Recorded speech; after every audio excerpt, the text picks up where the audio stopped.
न बुद्धिभेदं जनयेत् अज्ञानां कर्मसङ्गिनाम् जोषयेत् सर्वकर्माणि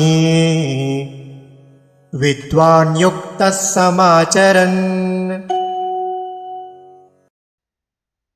न बुद्धिभेदं जनयेत् अज्ञानां कर्मसङ्गिनाम् जोषयेत् सर्वकर्माणि विद्वान् युक्तः समाचरन्।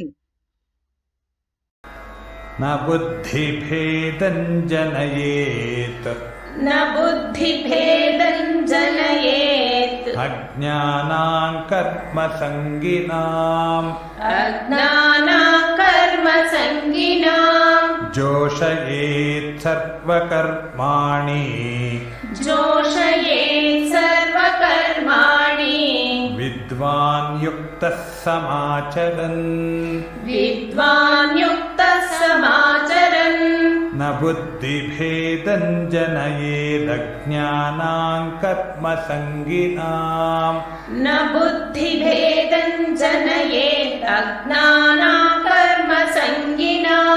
जोषयेत्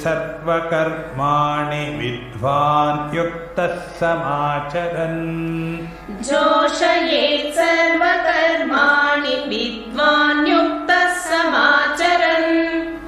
न बुद्धिभेदं जनयेदज्ञानां कर्मसङ्गिनाम् जोषयेत् सर्वकर्माणि विद्वान् युक्तः समाचरन्। न बुद्धिभेदं जनयेत् अज्ञानां